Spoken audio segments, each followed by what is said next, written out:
back. And I think Bobby will donate the money for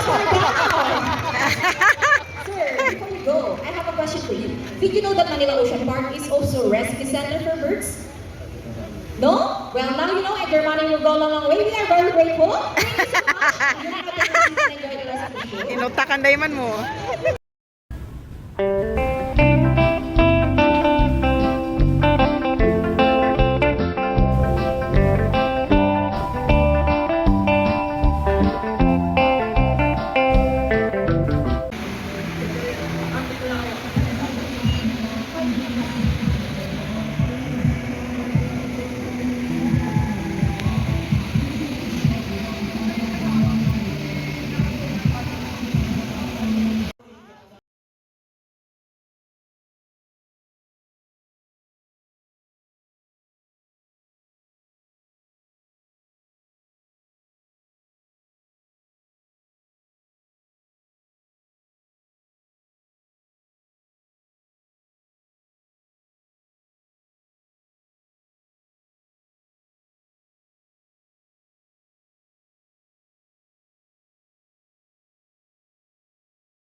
Dan kay si Lion.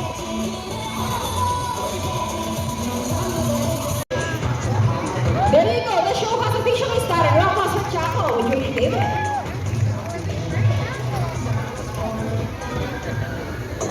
Hello everybody and welcome to Manila Ocean Park All-Star Bird Show with me. So where do you want me to put this object? On your left, on your right, or in the middle? Now which side? Left, right, or middle? Okay, so let's put it right here. Now let's call in our psychic bird, Dazzle.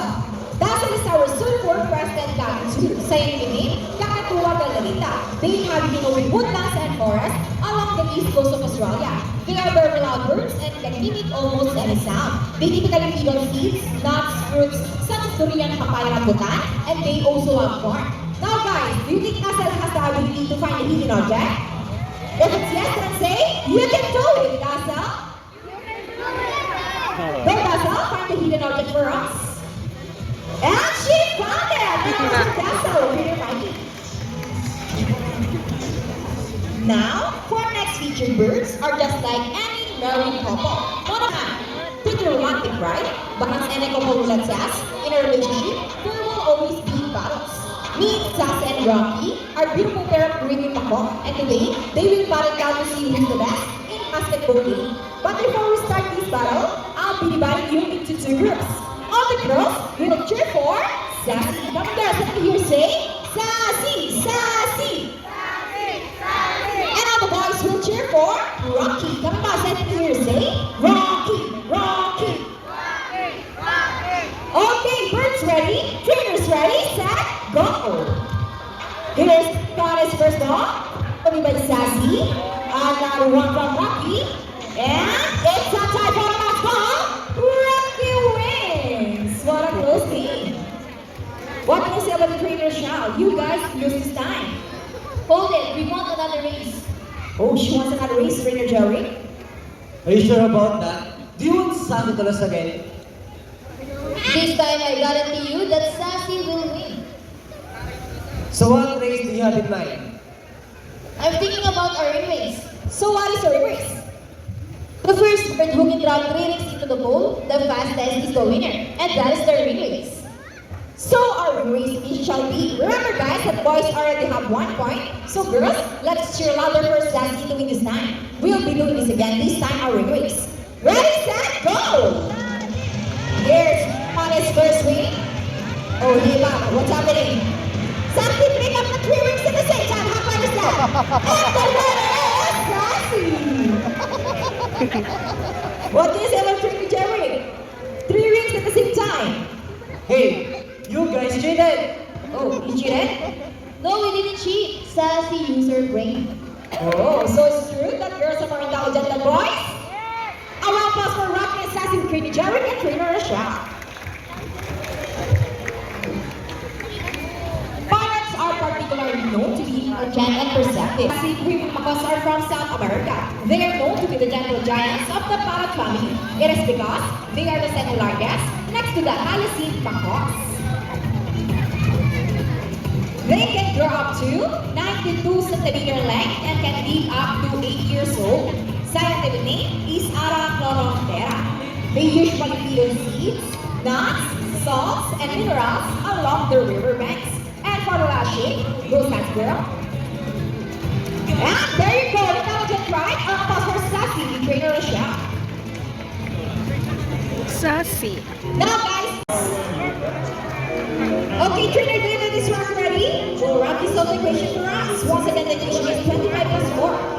And Rocky gets the first number correct.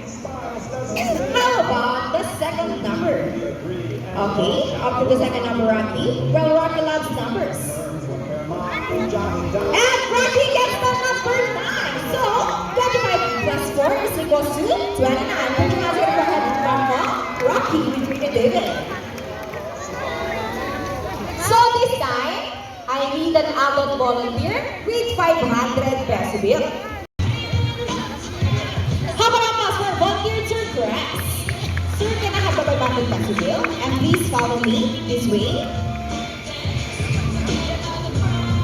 Okay, sir, all you have to do is stand right here, face it this way, and extend your left arm just like this. As I put your money between your fingers.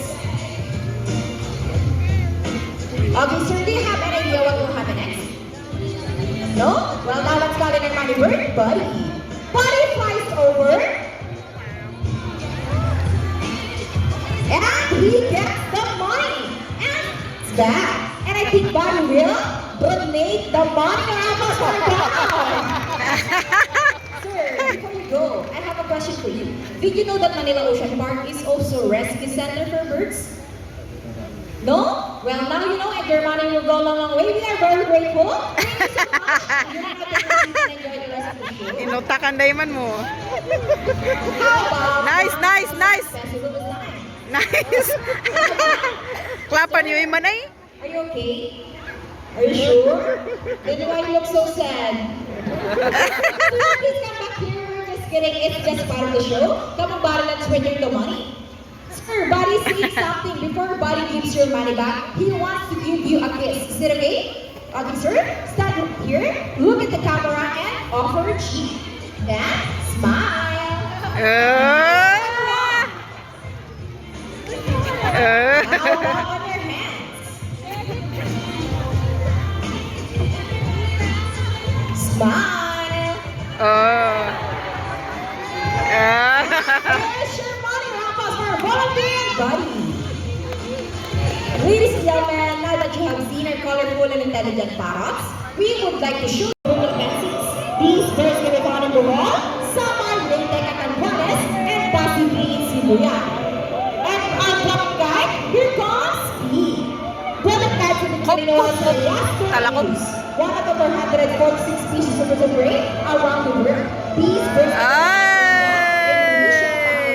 Pakistan, Iran, China, including here in the Philippines. And here comes Ay, duman sa ulo ko eh. they are locally known as Labing or Bandog in Visayas region. Yeah. And as you can see, we have our homing pigeons. Homing pigeons has an innate roaming abilities, meaning they will return to its nest and mate. How about us for our raptors and homing pigeons? Here in Manila Ocean Park, we believe there is hope. We only not try to take care of our friends in the sea, but also for those who are landed here as well. Now, who knows that we are? It's reduce, reuse, and recycle very good. So here's a lovely bird. Once again, they're going to show us the proper ways we dispose of. Go, Rocky. Nayawan. See, if our love is big. Greater shall with hope. Greater David with shadow. And again, I'm Trainer April. Thank you and goodbye. By the way, guys, please remain in your seat because we still have a sea lion show. And please do not cross the yellow line. Thank you.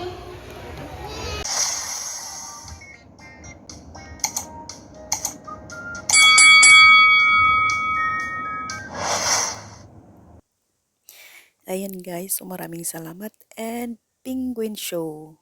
On to the next vlog. So bye-bye po and muli maraming salamat. Saan di maulaw?